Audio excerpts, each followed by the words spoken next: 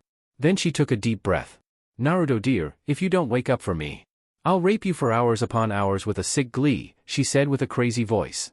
Naruto instantly woke up, not wanting to go through the torture he's gone through before, and quickly started to change into his daily wear. He wore a black hoodie with the kanji 49 on the back in red ink. He wore black cargo shorts as well with many pockets to hold his ninja tools. On the sides of his shorts he attached his compartments which held his claws. The cases were blue in color. Naruto took a quick shower and waited for someone to open his cage door so he can go to school. After a while his mother, Kushina Uzumaki Namikaze, opens the door with a plate of food she throws in front of Naruto. Hurry up and eat so you can leave, I can't stand the sight of you, she said with a hate-filled voice. Please leave, just looking at you makes me sick to my stomach, he said back with a monotone voice. Angered by his reply, she rushes out the door to leave from the demon's cage. TCH, woman. What was that, Naruto-kun? Said Kurama out of nowhere with a demonic voice proving she had heard him. Nothing, he quickly says and leaves his cage. Outside the Hokage mansion. Are you two ready for the exam? Did you make sure to bring all your supplies? Did you study? Oh my god, if you two didn't study. Kushina was hitting Menma and Mito with questions about their final day at the academy. Menma Uzumaki Namikaze was 12 years old, the middle child of the triplets. He had blonde hair in a fashion just like his father's, only the tips of his hair was dyed with black giving him that cool look. He wore blue jumpsuit with the top part being black. Naruto's Shippuden jumpsuit only with the orange being replaced with blue. Menma was 5 feet 4 inches with an good build because of his father and mother's past training with him and his sister. Menma specialized in lightning jutsu that he learned from his father. The only thing he couldn't get to learn yet was how to make and conduct churka chains, unlike his mother and sister, but has gotten close to learning his father's Haraishin. Mito Uzumaki Namikaze was an amazing-looking girl. She had long flowing red hair that reached her butt, but her hair didn't curve around face like her mother.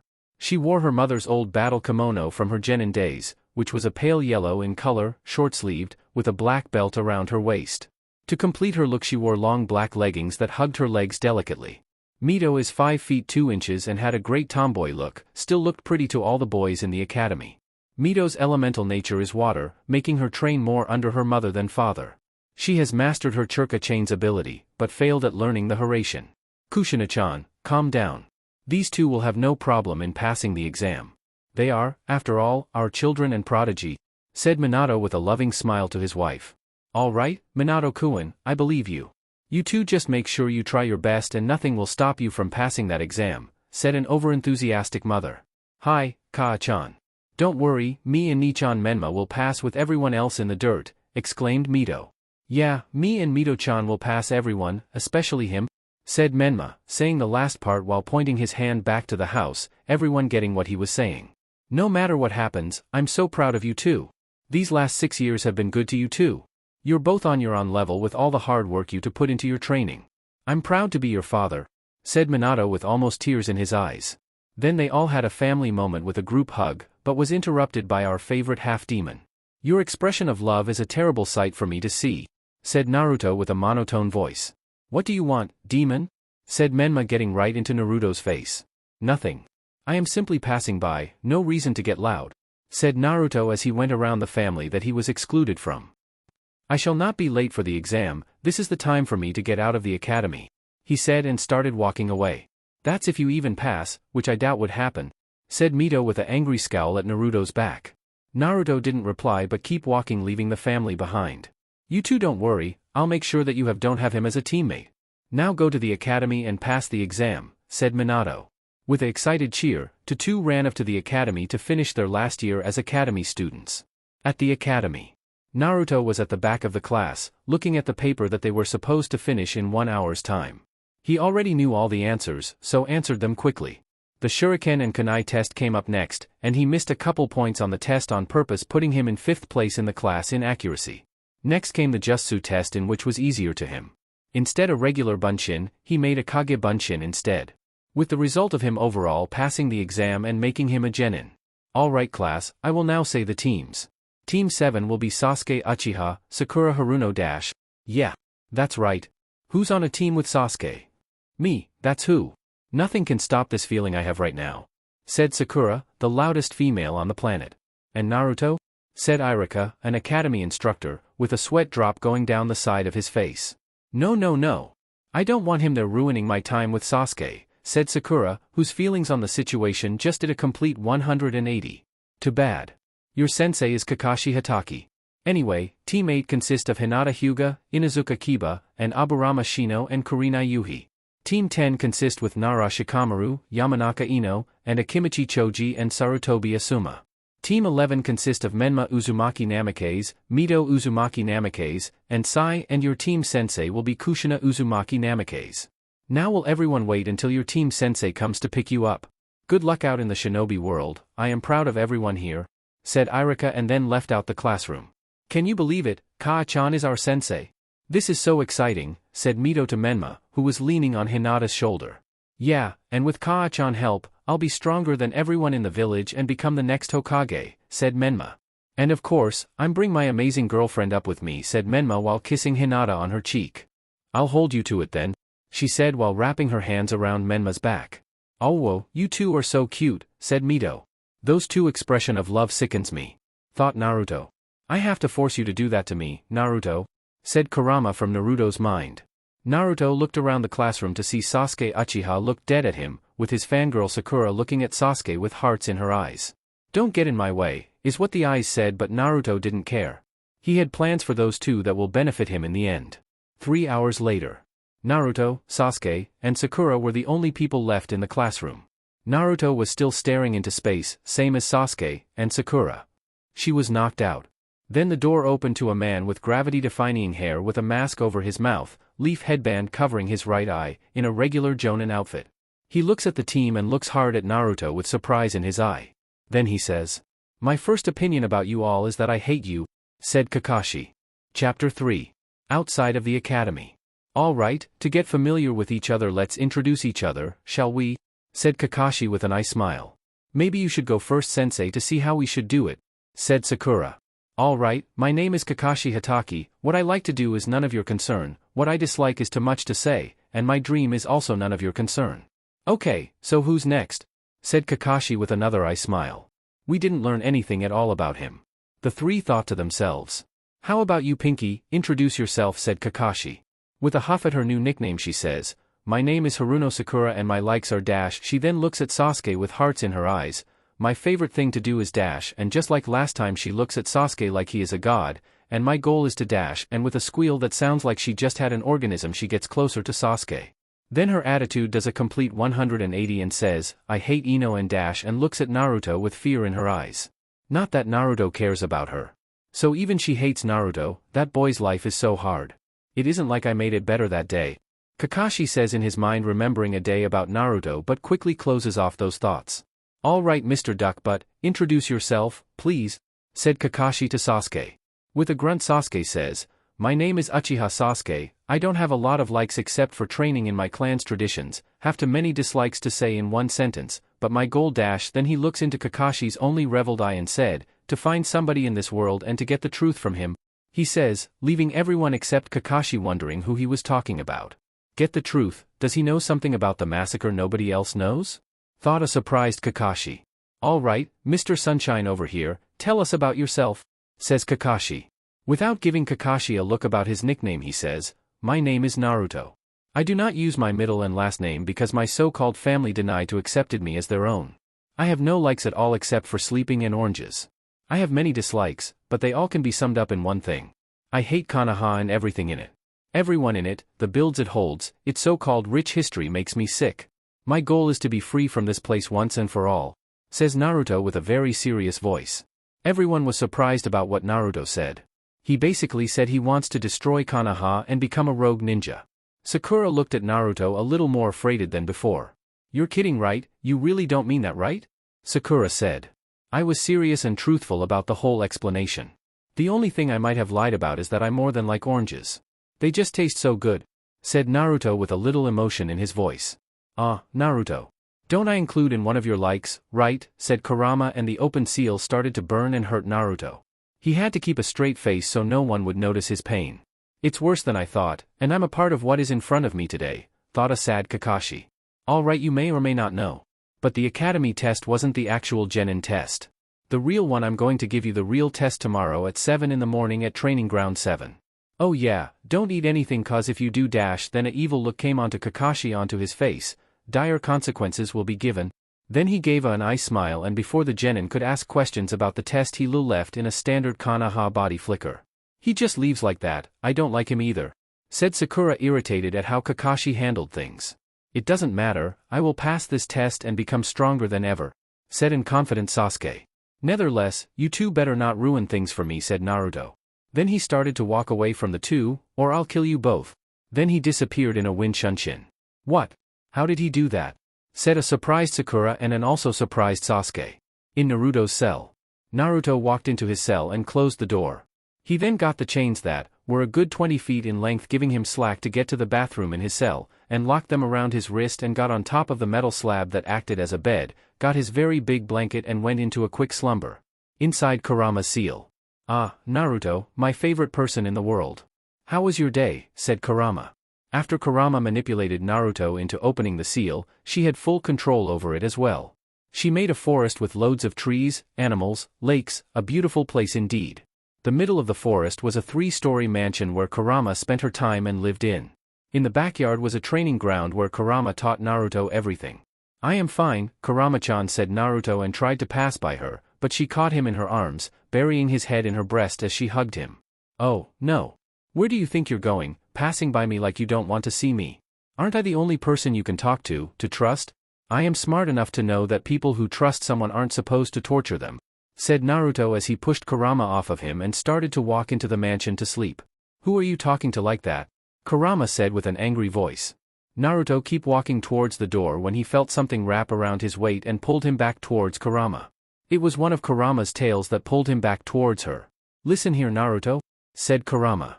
Her long hair covered her face. She started radiating Ki that he could handle at first, but then it started to get too heavy, even for him to absorb and add to his own strength. Then she lifted her head back up and revealed an angry face and red eyes that were glowing with rage. "Don't you ever get smart with me, do you understand me?" said Kurama, told a terrified Naruto who is now showing a very scared face. Yes KKK Kurama-chan, said a stuttering Naruto. "You need to understand that I was the only one looking out for you in that cell. I'm the only person in the world who cares about you, and you turn your back at me. The nerve of it all," she said. She started to tighten her grip around Naruto, causing him to scream in pain. "Yes, that's right, scream in pain. Face your punishment. This is your fault, the pain you're going through because of your own stupidity. I want to hear you scream," she yelled as her face gained a bloodthirsty look. The sound of Naruto's scream as she tightened her grip around him was like a music to her ears. The shrills of fear, squeals of pain, she loved it all, it was turning her on. There is a lemon here, check out the author in the description if you want to read. Next day, Training Ground 7, 9:50 a.m. Sasuke and Sakura were the first to arrive at the training ground on time. Sakura walked with Sasuke to the training ground trying to get some alone time with him, only for her to just look at him. An hour later came to the training ground. Sakura was about to yell at him for being late, but before she could, Naruto sent some Ki towards Sakura with an angry glare. That was enough for her to piss on herself. Naruto himself was tired. Kurama did more to him than he thought he did. He only got about a good 3 hours of sleep before he left the cell late. Sasuke was also tired, you could see the bags underneath his eyes. Nobody at the training ground was happy about their sensei being late either. After 10 minutes of waiting, Kakashi appears from a shunsin with an ice smile. "Good morning, everyone. Hope you slept good last night cause it's time to work." "You're 3 hours late, sensei," screamed Sakura, which hurt Naruto's sensitive ears.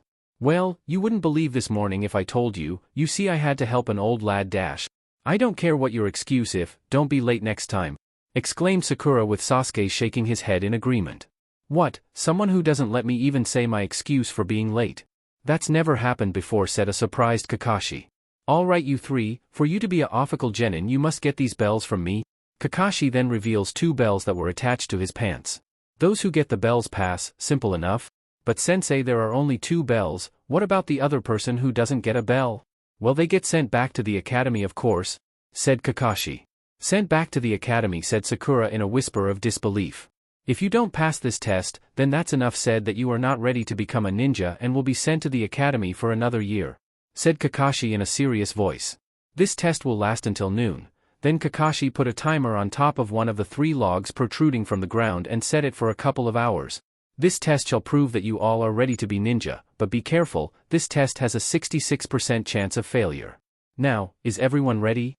After 3 nods from the genin, a quick shout told the genin to hide among the trees.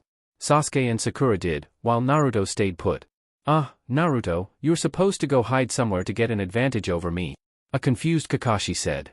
"This test doesn't make sense, I've never heard of a 2-man cell. That would decrease the chance of successful missions, since it would put more work on the other 2 genin. There is a hidden meaning to this, I just don't know what," said Naruto as he started to walk into the forest with a small pep in his step.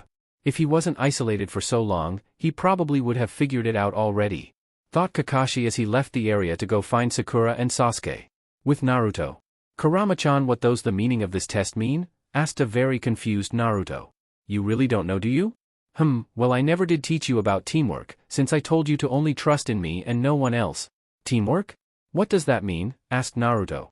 "Teamwork means that you work with your friends to accomplish a certain goal," said Kurama. "What does friends mean again?" asked Naruto. "People you trust, like me." "But you more than trust me, right Naruto?" said Kurama in a too sweet voice. Naruto didn't reply to what Kurama said, which made her mad, but she didn't do anything to him. He suffered a lot last night anyway. Just thinking about last night put a dark smile on her face. "I should go find the Uchiha and Horno," he said to himself as he rushed off into the forest following Sakura's scent of too much perfume. With Sakura. "If I can find Sasuke, we can team up and get the bells for ourselves so we can leave Naruto by himself," thought Sakura as she jumped from tree to tree. She truly was afraid of Naruto. She thinks that Naruto was much more stronger than he put on, epically after he used the body flicker technique, yesterday. That was a Chunin move, and he add wind to it, making her believe he really is strong. "It will be okay, once me and Sasuke pass, I'll never see him again," thought Sakura. Then she thought about the test that Kakashi gave the 3. Then she stopped her pursuit for Sasuke. "Wait a minute, there's no such thing as a 2-man cell, only 3-man cell. Kakashi says only 2 people can pass the test, but that was a lie, it has to be. Having a 2-man cell will risk mission success rate, making it even more dangerous to take high-class missions. This whole test is about teamwork. Sakura, now with a determined mind, went to go find both Sasuke and, sadly to her, Naruto. With Sasuke. I don't know what you're trying to do, Kakashi, but I will find you and defeat you and take those bells for myself. Clearly, Sasuke was the dumbass of the team and didn't understand what the test meant at all. Where are you, Hatake? Yelled Sasuke. Sasuke yelled a tired Sakura as she jumped in front of Sasuke. What do you want, Sakura? If this is another date offer then dash. No. Forget that right now, I have to tell you the true meaning of this test, said Sakura. True meaning? What is she talking about? Thought a confused Sasuke.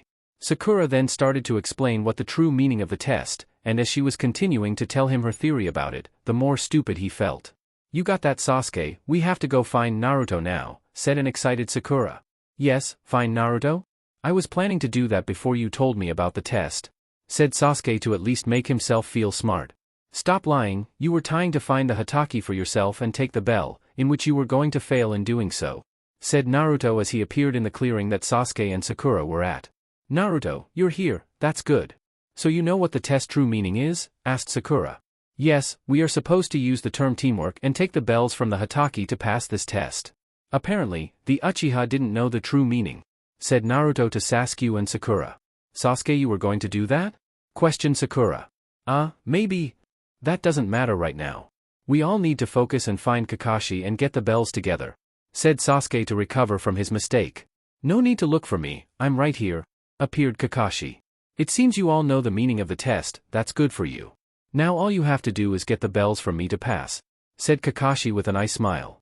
No problem. Then Sasuke stared doing hand seals and took a breath of air and said Katan, great fireball jutsu, and blew an large fireball right at Kakashi, who jumped over it.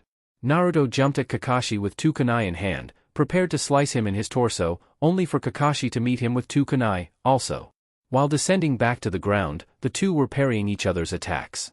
Sakura sent a fleet of shuriken over to Kakashi's body. Kakashi pushed off of Naruto to dodge, also saving Naruto from the shuriken. Kakashi and Naruto continued their assault on each other, and Sasuke jumped in to help, while Naruto was holding back exponentially, not wanting to reveal his true strength yet to Kakashi, was still giving Kakashi some trouble.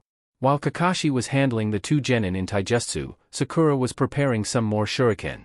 She made sure to lock onto the bells on Kakashi, and locked them directly at the string, and successful from freeing them from Kakashi.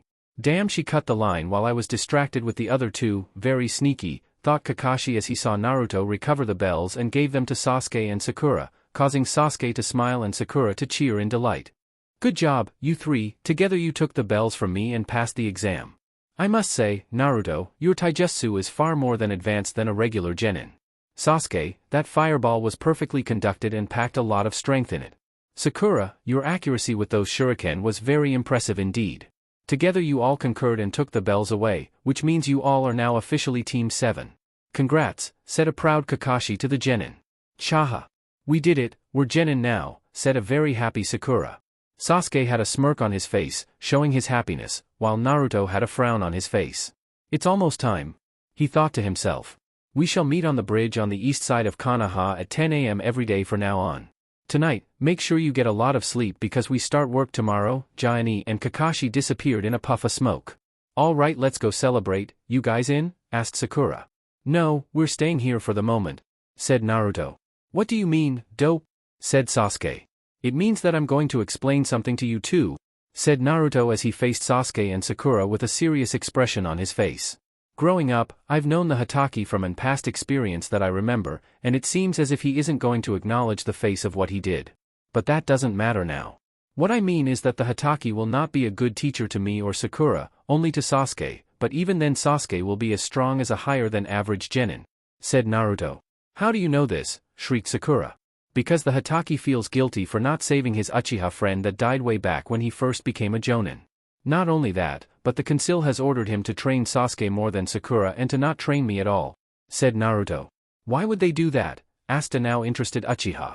Since you are the last Uchiha in Konaha, the council wants to tie you down to Konaha and believe you can only get stronger here, making sure that you won't follow your older brother's footsteps and leave the village, Sakura now had a shocked face on her because she knew what happened to the Uchiha that night a good 4 years ago. Sasuke was angry, though. How could the council try to make sure that he didn't turn into his brother? The council didn't know the whole story behind the Uchiha massacre. Those bastards, thought an angry Sasuke as he clenched his fist to control himself.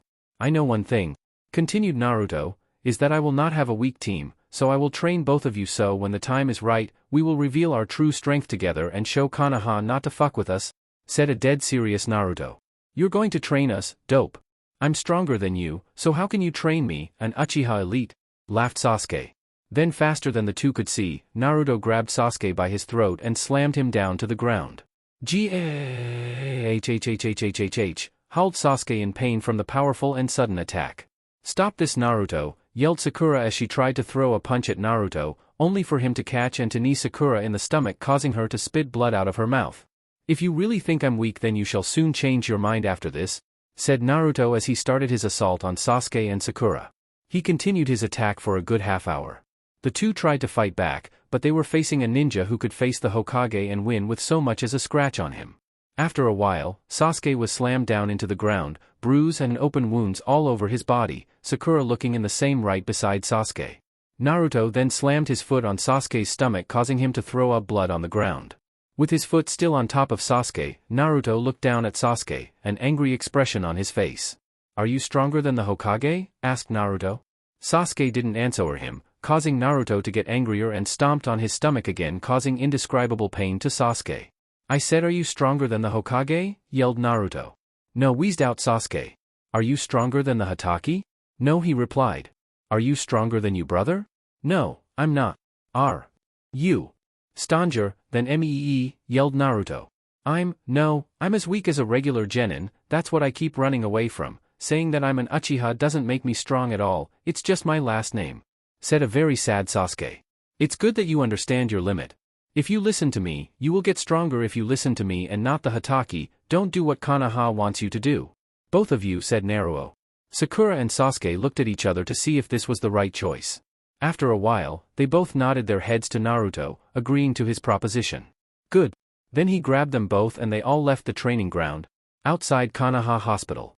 The new team appeared in a red flash in front of the hospital, Sasuke and Sakura wondering how they got there.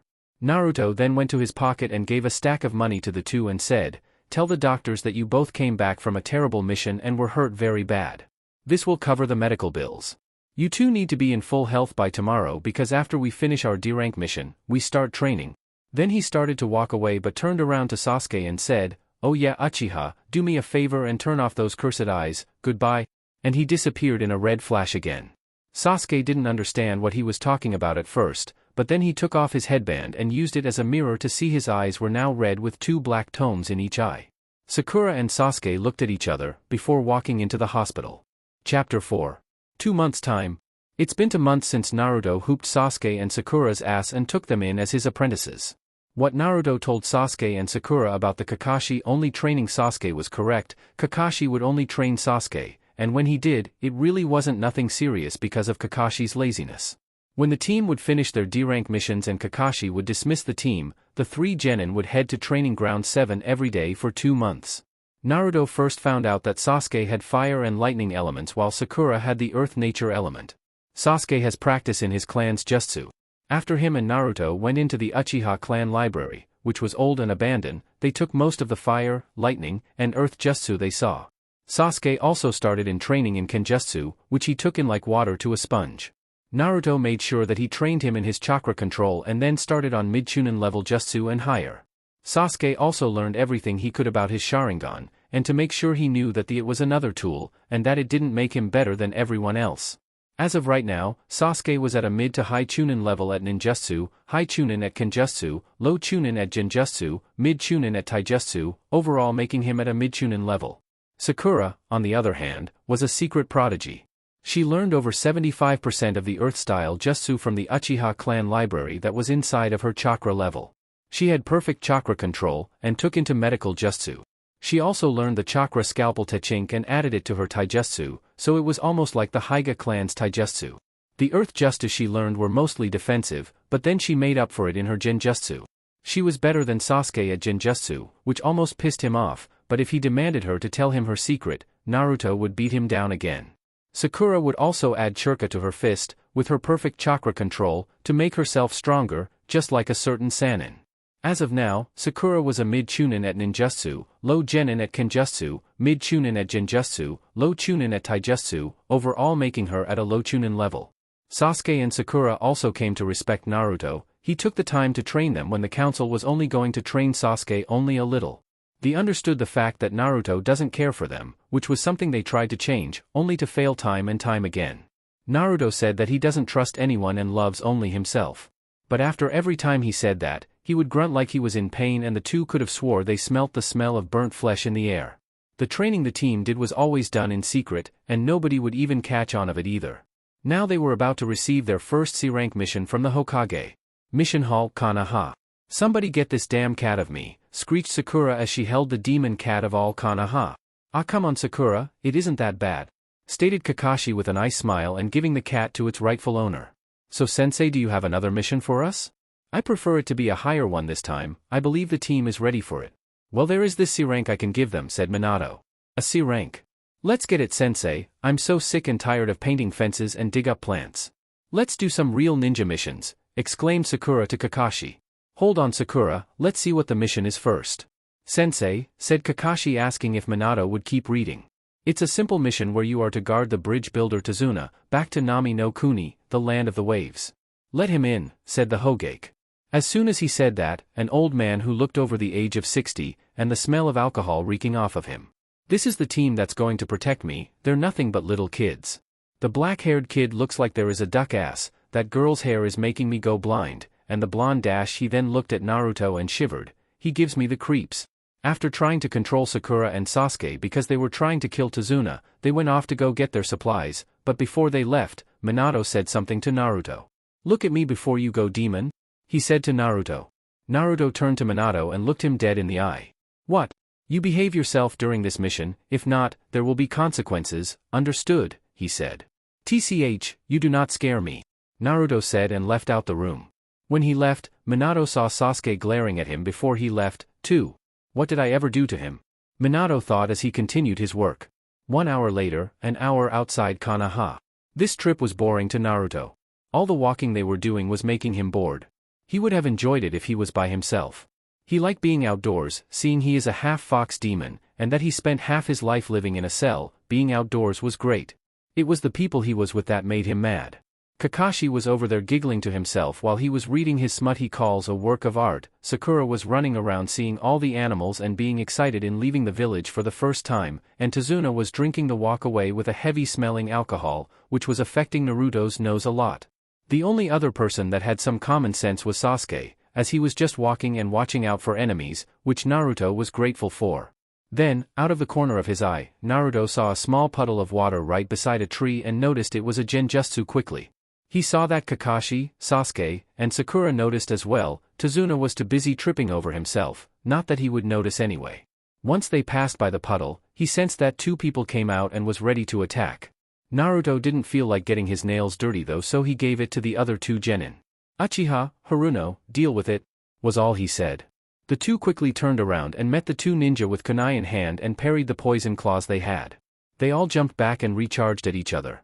Sasuke, before meeting his opponent again, took another kunai and threw it to the shuriken chain the 2 rogue ninja had attached to their clawed hands, and stuck it to a tree. Both ninjas fell down on the ground because of the attack. Sakura then stabbed the 2 in the arm that didn't have the claw hand on it, making it impossible for the 2 to move either arm. Sasuke and Sakura then put kunai to the rogue ninja's neck, signifying their defeat. "Wow, good job you 2. You handled the situation well," he said to the 2. He then tied the 2 and recognized who they were. These 2 are Gozu and Meizu, the demon brothers, and are ex-ninja of Kirigakure, the land of mist. They are Chunin-leveled ninja, which brings me to ask why they are trying to kill you, Tazuna," said a serious Kakashi to a shaking Tazuna. "All right. I lied about the mission difficulty when I gave the mission to Konaha because Wave doesn't have the money to pay for a higher ranking mission. The only I could have afforded was a C rank." Then he started to fake cry and said, "It's okay if you want to quit, I'll understand. But when I die, my daughter might kill herself and my grandson may cry for months cursing Konaha's name, but it's all okay." "Ahahaha, Then he started to laugh and cry.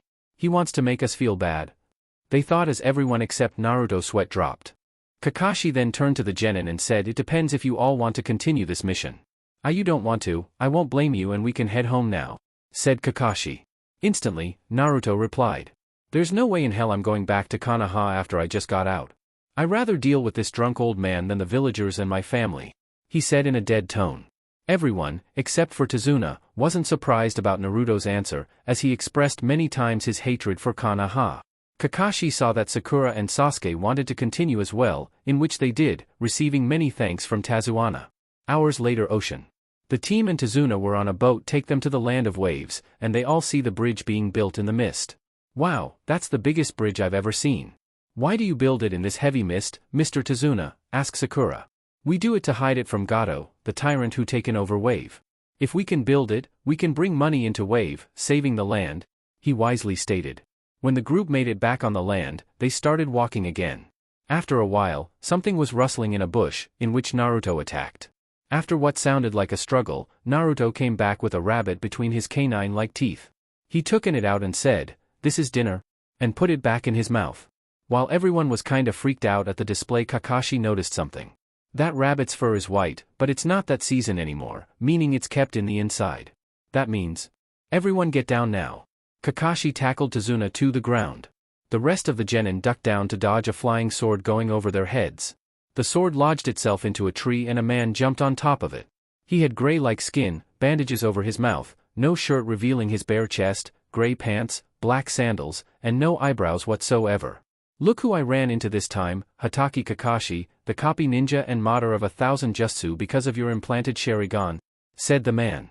And you're Momochi Zabuza, ex-Kiri ninja but left when you weren't appointed Muzukage, you're also on of the 7 swordsmen of mist? Explained Kakashi. Well, aren't I honored, the copy ninja even knows about me, my name must be out there. Well, I didn't come here to talk about names, I can for the bridge builder, hand him over, yelled Zabuza. The genin then brought out their kunai and made protective stances over a terrified Tazuna. Look at this, little kids that are trying to play ninja, what a sight to see, Zabuza joked. Kids, have you ever killed someone yet, because when I was your age? Then a fierce look came upon his face as he released a tremendous ki towards the genin. I had already a whole classroom of kids, he yelled. Sakura and Sasuke were taking the ki better than they would have if they didn't train under Naruto, but the ki was still making them shake a little. Naruto then smiled at Zabuza, his insane side starting to come out because of the ki towards him, and said, a classroom of kids, that's child's play, I've killed a mob of people when I was 6, he said with a bloodthirsty smile. Then, unknown to anyone, Naruto used his mysterious ability and absorbed all of Zabuza's ki to him. Once done, he took a deep breath and smiled. Let's start, I've been itching for a while to fight. Sasuke and Sakura started to back away. No, Naruto, this person is beyond your level, stand back and let me handle it, said an ignorant Kakashi. Then, mist started to form around the area, making eyesight brought down to 0. You'll have to find me first, Kakashi, I am a professional at silent killing, as you may know, Zabuza said as he disappeared in the mist. Shit, I'll have to take him seriously now, thought Kakashi as he revealed his Sharingan. Zabuza started to list off all the points he could attack to kill instantly, trying to scare the genin, only to scare Sasuke and Sakura. Naruto just held back and let Kakashi handle the man. He did think he saw an orange tree around here somewhere. And quickly as he could, he put his claws on and turned around to block Zabuza's Kubikirabocho slash. He too started to move around the area, fighting each other. Zabuza used a downward slash, trying to cut Naruto in half, only for Naruto to use his superior speed and dodge, then give Zabuza a deep cut on his stomach. He jumped back and screamed out Futon, Gale Palm, and sent a blast of wind directly at Zabuza's back, which hit him hard, causing him to throw up blood from his mouth. Damn, that shit hurt. This kid isn't a joke, thought Zabuza as he saw Naruto look at his right claw that was covered in his blood. It's been a while. I should just rip him to shreds, forget the Hatake and holding back my power, I can kill them all right here, thought Naruto as he started shaking in excitement with an insane look on his face, his red eyes flashing dangerously. No, said Kurama from his mind, you must stick to plan, calm down for now and I promise you'll get to kill later, Naruto-kun, she said dead serious. Reluctantly, Naruto calmed down and jumped back toward Sasuke, Sakura, and Tazuna. Why did you stop, you were winning, Naruto, whispered Sakura. With a growl he answered, because Kurama-chan told me to stop, and then blew out some fire from his mouth. Kurama-chan? thought Sakura and Sasuke, who heard the small conversation from his position. After a while, Kakashi got himself captured in Zabuza's water prison technique. Run. You can't handle him, he's too strong for you all, he yelled, seemingly forgot about Naruto's performance on Zabuza earlier. I've got a plan, said Sasuke, ignoring Kakashi's cries of protest. Sakura then formed a wall of earth using Doton, mud wall that hid the shadow clones that Naruto was forming. Then, Sasuke jumped from over the wall and threw a Fuma shuriken at the water clone that Zabuza formed to protect him. The clone raised his sword, ready to protect himself, but noticed the shuriken underneath it as well. Demon Windmill Shadow Shuriken, smirked Sasuke as he watched as the shuriken close into the clone. The clone braced itself and used a downward slash to cut through the real shuriken and destroying the fake shuriken. He looked up to only see 2 more shurikens being thrown by 2 Narutos. It quickly jumped over the shuriken and it was now heading for the real Zabuza. The shuriken then transformed to reveal the real Naruto, now running towards Zabuza on the water with claws ready to slash through flesh. Damn, I got to move. And he released his hand from water prison, freeing Kakashi in the process, and jumping away from Naruto's deadly claws. I'll take care of that brat right now. Suetun, water dragon technique, he yelled and sent a large water dragon towards Kakashi and Naruto, only for another water dragon to counter it. What, my Jutsu? Who did that? Then he remembered who he was going up against, the copy ninja of Konaha. This is it, Zabuza, yelled Kakashi, and faster than Zabuza made hand size for his next Jutsu. Suetun, great waterfall Jutsu technique, and Kakashi sent a flood of water towards Zabuza, which hit him with great force, knocking him back to shore and heavily damaged. When Naruto and Kakashi got back on land to end Zabuza, 2 senbons implanted themselves into Zabuza's neck, effectively killing him. Then a masked Kiri ninja came up to Kakashi. Thank you, Hatake-san, for helping me kill this man.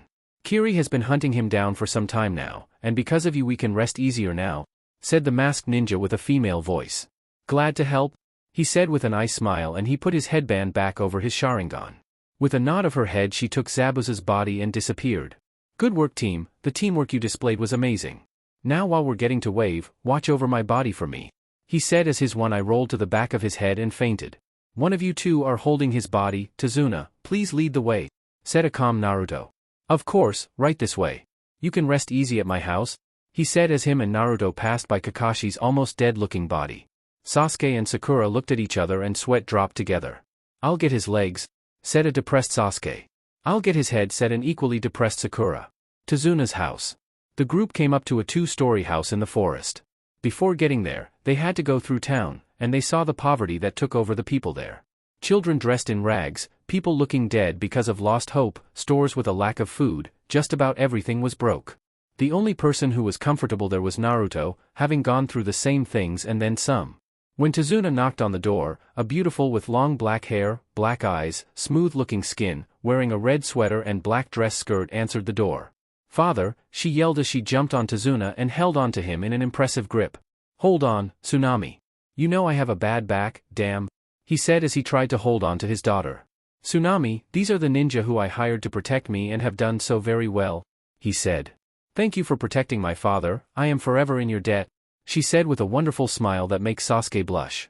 She then noticed Kakashi and told them to lay him down on the couch inside. Inari, your grandfather is home. Get down here, yelled Tsunami. A boy came from upstairs, with a blue and white stripped hat, blue overalls, and a white shirt underneath who looked around the age of 7. Hello, Grandpa, the boy said as he held on to his grandfather.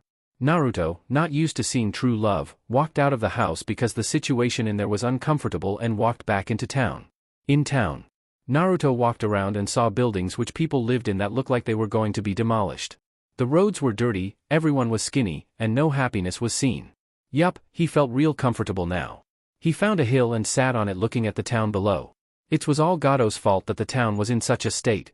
Everyone had went through something living in wave, someone should help them. Make this land yours? Said Kurama. What? Asked Naruto. I said make this land yours, we need a base of operations and I am not going to let you live in a cell for the rest of your life. When we leave Konaha, we can come here and make our moves away from Konaha, she explained. Yes, you are right. Everyone here is miserable, and I can see myself in some kind of way in them. I will take Gado down and start to make base here. But we need allies, but who? Asked Naruto. Start with that Zabuza guy, he isn't dead because of the Senbon, so we can convince him to be on our side. Then we can start to rebuild wave to my image. said Kurama. All right, it is decide, Wave will be mine, said Naruto as he headed back to the house. A week later, Kakashi had woken up and explained to the genin that Zabuza was still alive. He said that he would train them in tree climbing, but they said they already knew that. He asked if they knew water walking, which they all shocked their heads to again. Kakashi settled with train Sasuke for now while Sakura and Naruto did their own thing. Naruto woke up and went downstairs to see Tsunami cleaning some fish. He walked over to watch how she did it, interested in anything that had to deal with meat. Good morning, Naruto-san, she said. Hello, he said in a dead voice. She continued to clean without care that Naruto was watching, and Naruto saw the knife she held in her hands to clean the fish. Then item in your hand, it is called a knife, right? He asked. You don't know what a knife is? She looked at him funny. I never knew what it was, I just remember them when I was a kid when the villagers stabbed me with them, he said like it was a regular thing. Tsunami, however, jumped when she heard this. What? Why would they do that to you, a poor child? She said as kneeled down to get to Naruto's height. He then explained that the village considers him a demon because of what he held in his life in the village and how he was treated during his whole life. When he was finished, Tsunami was openly crying at Naruto. She then hugged Naruto, which surprised him because Kurama's hug would hurt him. Oh, you poor child, you've never been loved, your family and neighbors hate you for something out of your control, that's too cruel? She cried on his shoulder. Why do you care, can't you see that I'm a bad thing to be around? He said to Tsunami. No, Naruto, I can tell you're a good boy, even after what happened 6 years ago. You were just angry and went out of control. What you really want is someone to talk to and truly understand you, she said. When Naruto heard this his eyes got wide. Truly understand, but I thought Kurama-chan said that she was the only person who can truly understand me, not this woman. He thought. Tsunami then released Naruto and told him to be with her whenever he could so she could teach him about anything he needed to know. Naruto then asked her. How would I need to restore Wave into a proper village? Tsunami smiled at him and said. What the people of Wave need is hope. Everyone believes that they're doomed to die because of Gato, but I know someone will save us and take down Gato, she said. And how do I give the people hope? He asked. Tsunami widened her eyes when she heard his question. Is he really going to try and help, she thought as she looked at him. Then she answered his question. Maybe give the people something to eat or rebuild the house that are close to falling down, she said. Naruto nodded to Tsunami and walked out the door, ready to go give his future people whatever this hope word meant. Chapter 5. In the Forest of Wave. Naruto was thinking about what Tsunami said, to start to give the people of Wave hope to revolt and become a better village, they should be fed and the buildings should be repaired. Let's start with food first, but where should I get food enough for a good 500 people? Thought Naruto. Then Naruto caught the smell of wild hog in the air. Getting a good whiff of the air, he could tell that there was many in the area, only spread out. Naruto got a dangerous smile on his face as he put on his claws. Let's get to work, shall we? He though as he ran into the forest. Another side of the forest. Kakashi brought Sasuke and Sakura out to the forest to talk about a couple things he's noticed in the group. He couldn't find Naruto, so he had to settle with these two. Alright you two, where did you learn those moves you used on the walk from Konaha to Wave? He said. Sasuke and Sakura started to sweat real bad. Naruto said that if they told people that they were training under him, bad things would happen. Just thinking about that made the two scared enough. Quickly thinking, Sasuke started off first. I've been training for years in my clan's jutsu, although I only have a small amount of jutsu and that they're only high D rank, said a sweating Sasuke. Fair enough. Good job, Sasuke, you're turning into an exceptional shinobi? Then he turned to Sakura. What about you, Miss Haruno? Well, I've been, training with Ino's clan, she yelled. Oh really, for how long? Said a curious Kakashi. Not too long, really. Only like a month before the academy exams. The only jutsu I learned was my Doton, mud wall technique, and I built my chakra control massively with then as well, she explained. Oh well, that explains that. I just wanted to know that you all were taking your time in training and not rushing yourself. After all, you are still kids. You should enjoy your golden years while you have them. Anyway, I'm going back to the bridge with Tazuna. Johnny, he said and disappeared in a body flicker. Thank God that's over with, said Sakura as she sat down on the ground. Yeah, we couldn't let Kakashi find out about the training we've been doing, or we would suffer Naruto's wrath, he said and shuddered at the thought of Naruto's beatings. Yeah, I wouldn't want to go through that again, said Sakura. She then looked up at the sky as the wind blew through her hair. We've changed a lot since we have been with him, she said. Yeah, you're right, said Sasuke as he took a seat next to Sakura. Sasuke remembered that he used to be a asshole, like the Namikaze twins, as he put down everything that even tried to come up to him. He only focused on getting stronger to reach Itachi. But now he knew that other things were more important than chasing after him. Sakura remembered that she was a major Sasuke fangirl, chasing after Sasuke with no other thing in mind. Sure, she was smart, but she was weak in every other aspect at being a ninja. She was actually, and thank God for this, quieter than she usually was when she was training with Naruto. Naruto brought the best out of the both of him. You know, the only person who hasn't changed is Naruto. He has always been distant from everyone. Always alone. Said Sakura, thinking about what she heard this morning when she was listening in on Tsunami and Naruto's conversation. What do you mean? Said Sasuke, and Sakura started to tell Sasuke everything she heard from the conversation this morning. 2 hours later, Wave Town Square. A line of Narutos were walking into the middle of Wave. He had all kinds of dead animals with him. He killed wild hogs, deer, rabbits, almost anything you could find in the forest. He brought some kindle and big logs in also, to burn so he could cook his large kill. He also made plates from the stone that came out of the river, the water cleaning the stone of any impurities. Naruto built a large camp-like bonfire, and started to cook his kill, gaining a lot of attraction. "What's that kid doing?" asked a villager. "I don't know, but damn, that stuff smells really good," exclaimed another. Soon, a whole circle was around Naruto and his clones. Then, Naruto took out a marker, got some wood that was laying down and wrote, "Get in line if you want delicious food," it said. As soon as people read that, they got into a straight line and Naruto started serving them. This went on for a good 2 hours. People who haven't had food in days, now stuffed with meat in their stomachs with rations to spare. People actually started smiling and laughing, talking amongst each other, which hasn't happened in a long time. Kids were playing around in the streets like they just weren't struggling to survive a while ago. Naruto looked at this scene and frowned. "What is this feeling I have? It feels so foreign to me.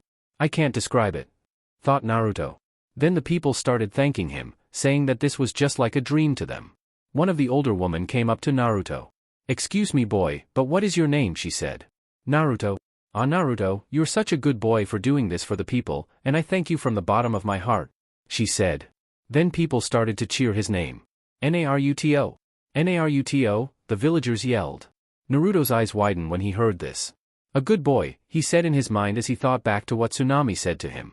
"Naruto, you really are a good boy, you've just been hurt for so long that you don't open up to anyone," he replayed in his head over and over again.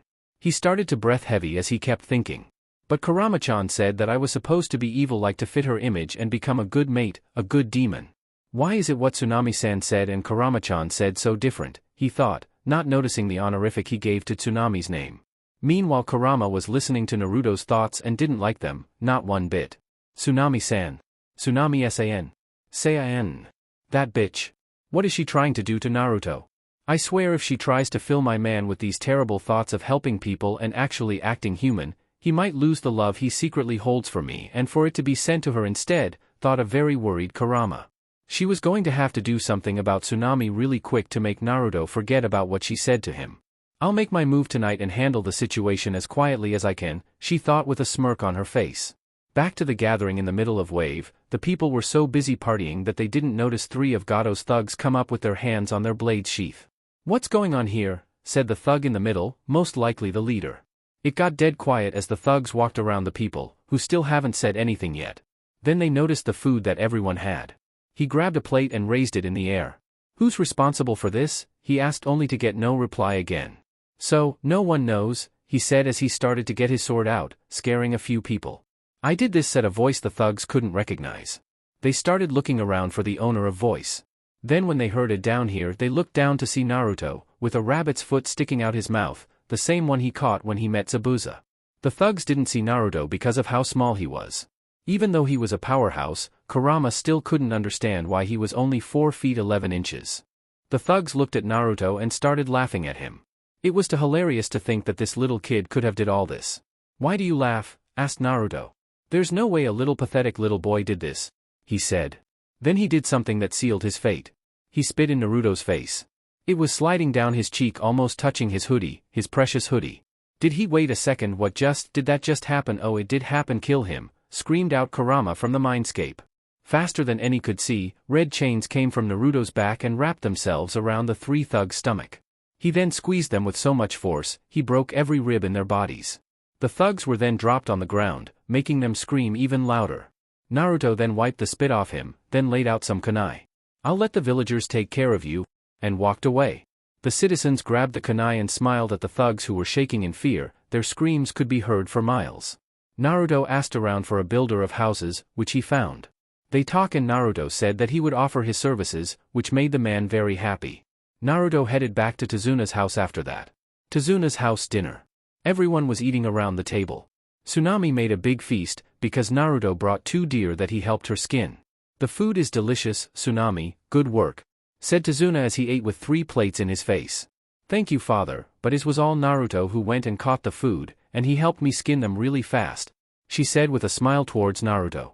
"How did you do it, Naruto?" asked a very full Kakashi. Naruto then showed him his longer than average nails. "My nails are stronger than steel, they can cut through skin and flesh easily, I just use my claws because it's hard getting the skin from underneath them," said Naruto, and Sasuke and Sakura shivered knowing firsthand that what he said was true. The table was filled with laughter and smacking because of the delicious food that Naruto and Tsunami, but there was one person didn't like what was going on in the house.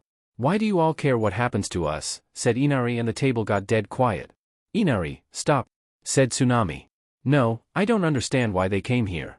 They say they came to protect Grandpa, but I know they're only in it for the money. These people don't know of our suffering. Living in those big ninja villages where they're all nice and protected, while we deal with people like Gato.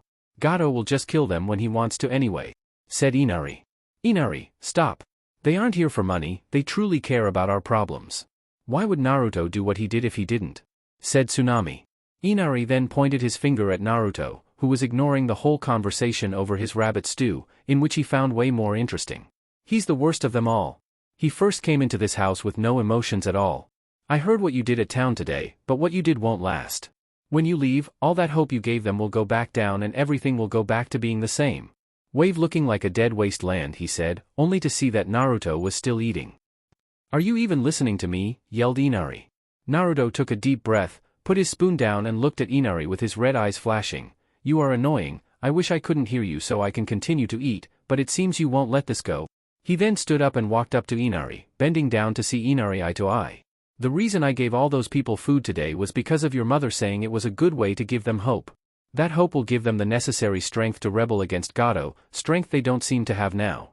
Next, I shall start rebuilding the broken houses that seem to take over Wave, and then I'll kill Gato," said Naruto, surprising everyone in the room. "What?" said Inari. "I will kill Gato and everything that has to do with him. That's my plan to free Wave. Now, to me it sounds like you don't want that to happen. You say that I don't care about Wave, but I've already done more than anyone has, including you. All you do is cry upstairs hoping that something would change, someone would help, but now that I'm here, you curse my name," said Naruto as he then got right into Inari's face, scaring him in the process. "You also said that I don't know what suffering is, when it should be switched around.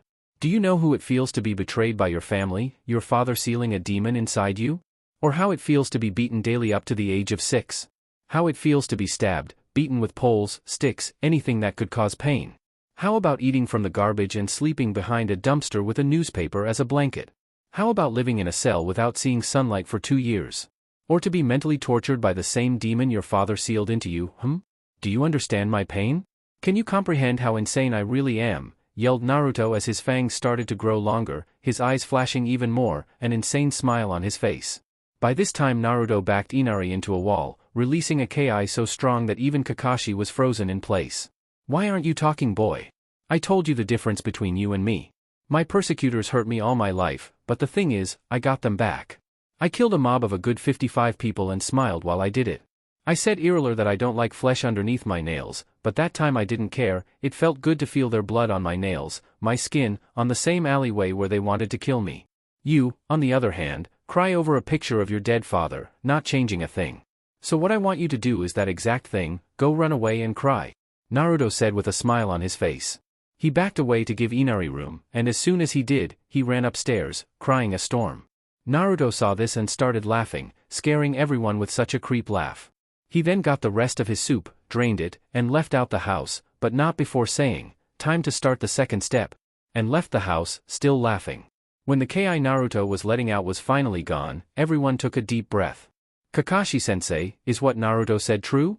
About what he went through," she said, and everyone looked at Kakashi. Yes, and what he said was just an idea of what he went through, he said and then got a deep breath and continued, and I was once one of them, he said with guilt. What, why would you do that to him, said Tsunami as she yelled at Kakashi. I don't know. I was passing by the alley and I heard something that pissed me off. Flashback alleyway in Konaha. Kakashi was passing by an alleyway when he heard screams.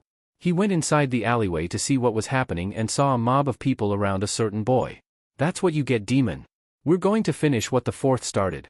Then Naruto looked up and said, fuck the fourth, he's the one that did this to me, he screamed. When Naruto said that, a switch went off in Kakashi's head. How could he say something like that about his sensei? Kakashi pushed his way through the mob to be right in front of a young, bloody, Naruto. Kakashi saw red when he looked at him. Did you say fuck the fourth? Sensei is a great person. Never say that around me. Suffer your punishment, demon. And Kakashi shoved a lightning blade in Naruto's shoulder, causing him to scream and pass out. The people were shouting out in praise of Kakashi finally killing Naruto, but he saw different. He saw the dead look in his eyes, the pain he went through, an innocent kid. Oh my god, what have I just done? Thought Kakashi. He quickly left then scene and went to his house to drink away what he just done. End flashback. I don't know why I did it. I just got so angry when he disrespected Sensei like that, yelled an angry Kakashi. Does Naruto know it was you who did it? Whispered Sasuke.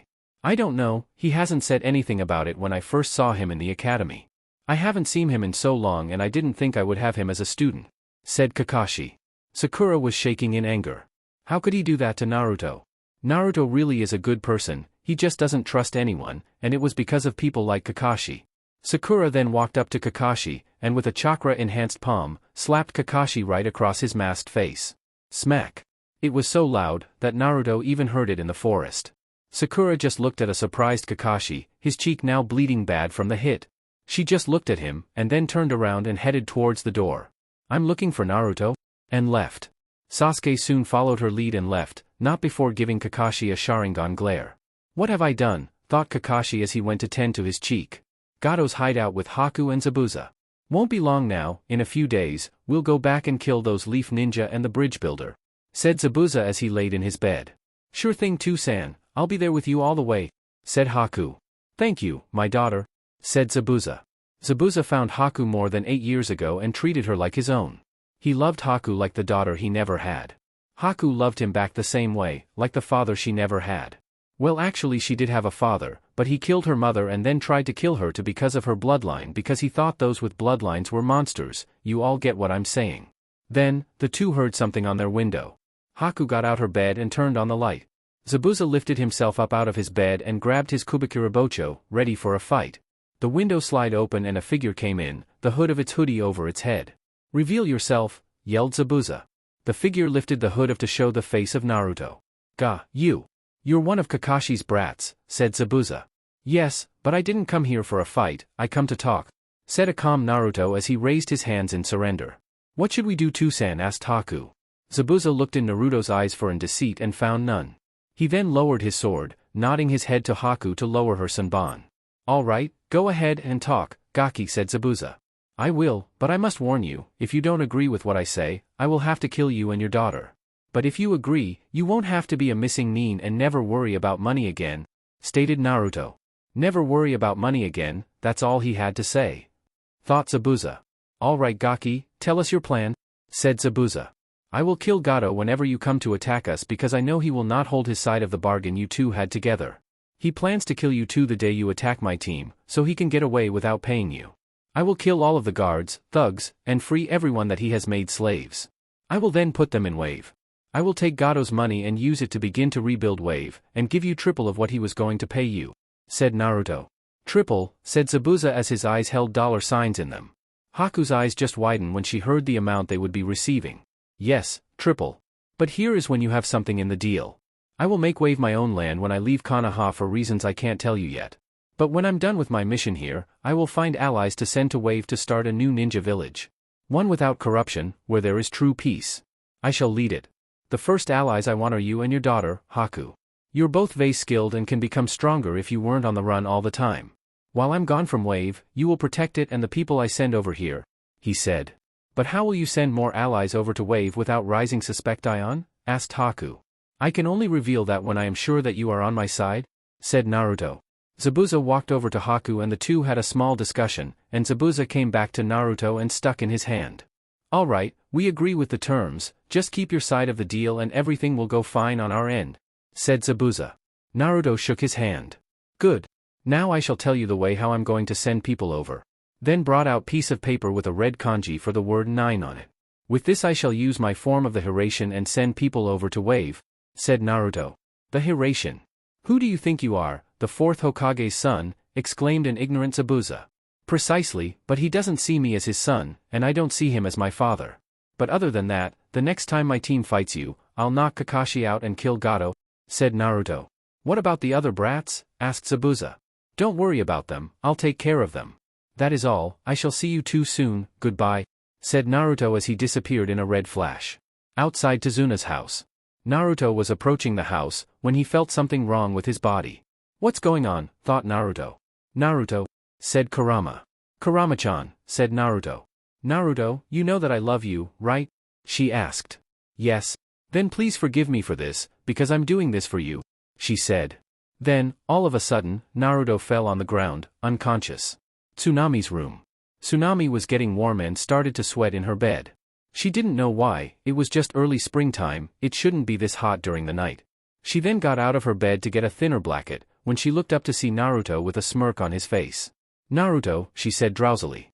I'm afraid Naruto-kun won't be talking to you tonight, Tsunami team, said Kurama, fully control of Naruto's body. Chapter 6. What are you saying, Naruto? Asked a nervous Tsunami. You're not talking to Naruto-kun, this is the almighty Kyuubi you're talking to now. Naruto is asleep right now and I took over to talk to your man-stealing ass, said Kurama. Tsunami suddenly jumped out her bed when she heard that she was talking to the same demon that hurt Naruto for so long. You're the one who's been hurting Naruto for so long. Torturing him, raping him, and for what? Yelled Tsunami. To make him see my way, of course, said Kurama, as she sat down on Tsunami's bed. To make him see my side of things instead of his own. Hurting him would only make him want to get away from you though, said Tsunami. Remember, I am a demon. I hardly know what kindness is. When I first got to Naruto, I was going to hurt him so he could submit himself to me, but Naruto has a stubborn nature, he won't give up. But trust me, soon he will give in to my influence, said Kurama with an evil smile. That's terrible, he should be able to make his own decisions, be whatever he wants to be, not what you choose. That's why he is helping Wave, not because you told him to, it's because he wants to. Tsunami screamed out. That's what I want to talk to you about. Naruto has been thinking about what you said, about giving people hope, about being a good boy, but truly, Naruto isn't a good boy, said Kurama. What do you mean? Naruto wants to destroy his village.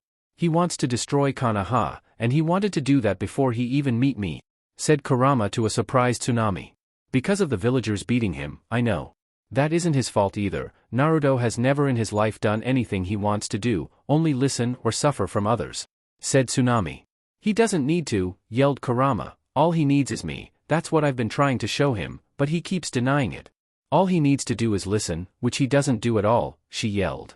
She then looked Tsunami in the eye, but he listened to you the first time you said something, and that is something I don't understand, she said. It's because unlike you, he can believe me and trust faster than she could even see. Kurama wrapped a hand around Tsunami's neck. You say he can't trust me. He can't trust the person who was there for him, even if I did hurt him, it was for him to realize that the pain could stop if he would just listen. That's all that I ask. To listen to me and me only, no one else. I would never lie to Naruto-kun, I would always be there for him, even if he doesn't want me there because I love him. I am obsessed with him. Because just like me, he was the only person I could understand. To be discriminated for a reason not your fault, because of what you are, do you know how that feels? Asked Kurama. She then let Tsunami go. She gained her breath first and then looked Kurama in the eye, eyes that were full of tears. The first time I talked to Naruto, we could relate on so many things, I actually felt normal for once. If I didn't like something, he didn't like it either for the same reasons. With Naruto, I never felt alone, and it's funny, 'cause I'm too old to remember the number of my age, but a 6-year-old boy understood me fully better than anyone else. He is the person who taught me the words friendship and then love. I don't want to lose him to anybody, in fear of those feelings going away.